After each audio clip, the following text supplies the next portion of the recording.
armsad sõbrad, lähemale kaugemal. Meie karantiiniaeg siin Toronto pesas hakkab varsti otsa saama. Ma ei tea, kui mõtelda selle peale, et sa pead 2 nädalat olema kodus oma väikesel maalapil ja sa ei tohi kusagil käia, jalga oma maalapilt välja tõsta, siis see tundub alguses veidikene hirmutav, aga tegelikult see meie aeg on siin olnud päris tore. Väga armas kingitus oli, ukse taga oli 3 termostassi, karantiin 2020.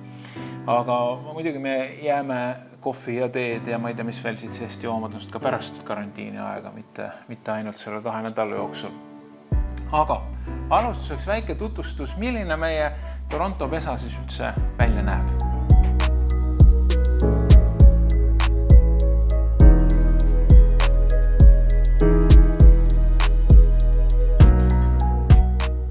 Klassi number oli koolis 112. Maja number on 312. Kohaliku vanaema saiakke. Siin on vets. Siin on meie magamistuba. Siin saab olema mõnusalt proualige tuba.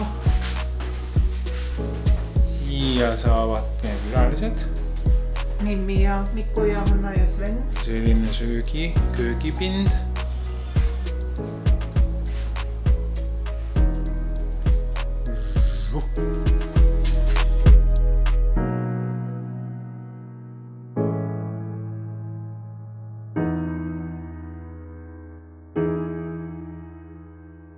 Grill.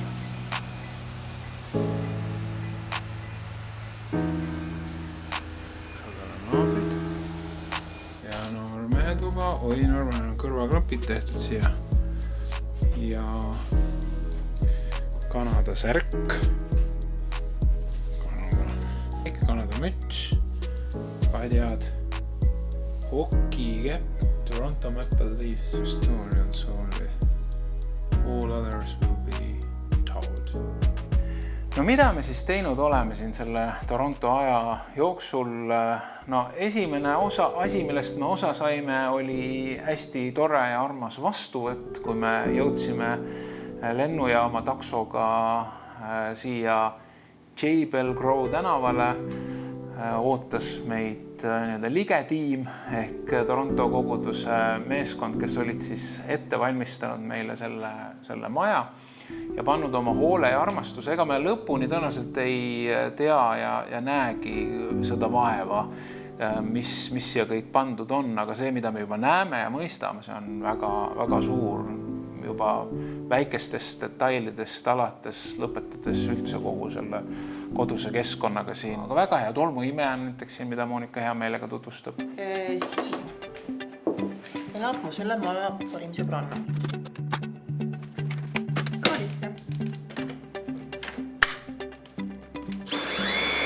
Ei mingid juhet. Surisame sõbrana. Kõik juuksekarvad. Kõik sodid. Igate mingid pööra. Väga lihtne juba vettada. Siia kogub tema siis sodi, mille ta on saanud. Tuleb tõmmata lihtsalt. Siit üles. Siit läheb lahti. Sodi kogub välja. Ja uuesti tagasi. Ja kui on töö ära tehtud, tuleb tagasi siia. Siin on vooluvõrkude ühendatud, siin on erinevad otsikud ja läheb uuesti laadima.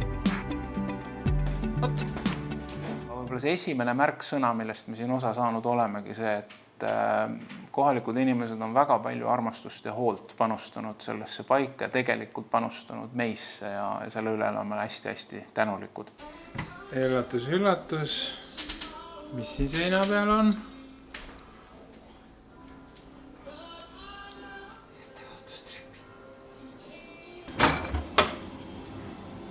Ja siin on jäätist.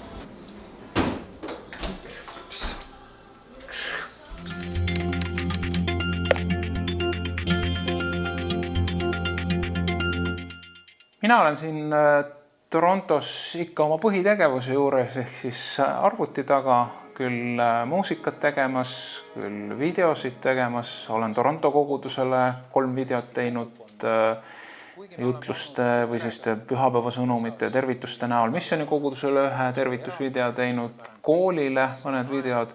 1, 1, 2, 3, 1, 2.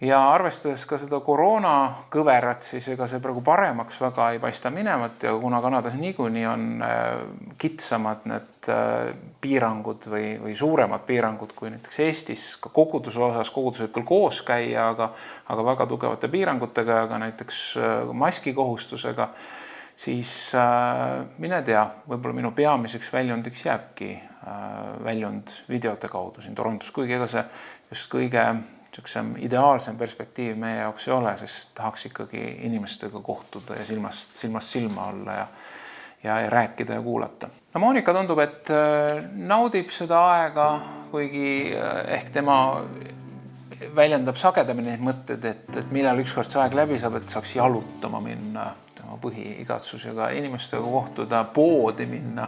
No mina sinna nii väga ei kipu, aga samas on väga palju asju, mida ta siin nautida saab. Aeg lugeda, aeg kirjutada, mõtelda. On teine päev Torontos. Väljas on 100 kraadi sooja umbes. Johannes ei leia endale eriti tegevust. Ta leidis üles ühe pusle, mida me nüüd kokku paneme, vaatame kogu aeg läheb. Johannesel ei ole ka suurt häda midagi, saab mängida nii õues kui toas. Ma ei tea, päris palju istub ka kõrvaklapid peas, ma täpselt ei tea, mis ta teeb. Aga koduõppe variant ei ole ka talle võõras, see talle ka kuidagi istub, nii et täitsa rõõmus on Johannes ka. Eks meil on kujunenud välja sellises rutiinis teatud graafik või päevaplaan, mida mööda me siis oma päevi siin veedame, et mina olen nagu ikka see esimene, kes silmad lahti teeb, alguses ikka väga vara, kella 3-st, kella 4-st. Hakkasin oma toimetusi tegema, et nüüd kui teised ärkama hakkasid, siis mul oli juba pool päeva tööd tehtud, aga ega see väga palju erinenud ka Eestis olemise ajal. Ja siis ühine hommikusöök ja me oleme sellist oma Eesti rutiini võib-olla natuke lisanud sellele, et hommikusöögi ajal me paneme käima järelvaatamisena selle päeva televisiooni. Kui meil on hommikusöök söödud, siis me võtame aega, et lugeda piiblit nii eesti kui inglise keeles.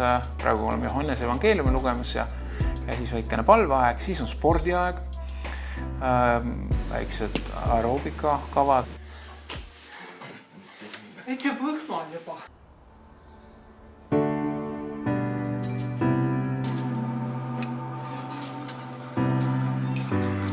Hakkame kohe rääkima maailma kuulsaimast tuuma.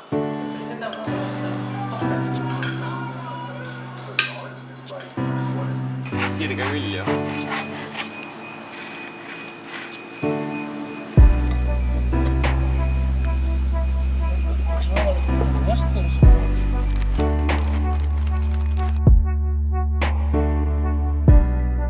Söömised on siis toredad ajad, need struktureerivad päeva ära, et õhtuti me oleme kas siis väljas grillinud või toas midagi teinud.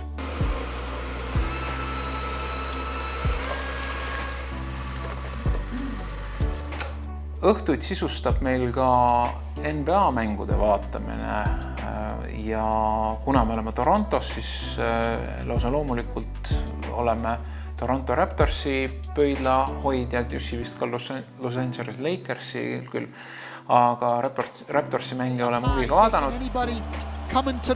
Series on the line, Anunoby got it off and it goes! Did it count is the question! Ja siis sellisesse Eesti rutiini mahub meil ka, et ongi, et kui meil siin umbes kell 9 saab, siis me paneme ka Aktuaalse Kaamera uudised järelvaatamisena peale ja siis ongi juba tuduaeg, et selline on meie päev umbes siin. Aga varsti me pääseme siit karantiinist ja ega me tegelikult ei tea, milliseks me elugraafik kujuneb, kui palju meil täpselt mingisuguseid toimetusi ja kohustusi siin on, aga igal juhul ootame kõike seda põnevusega, mis meid ootab väljaspool karantiini aega ja aitäh teile kõigile, kes te meile kaasa elate. Anname jälle teada, kuidas meil läheb.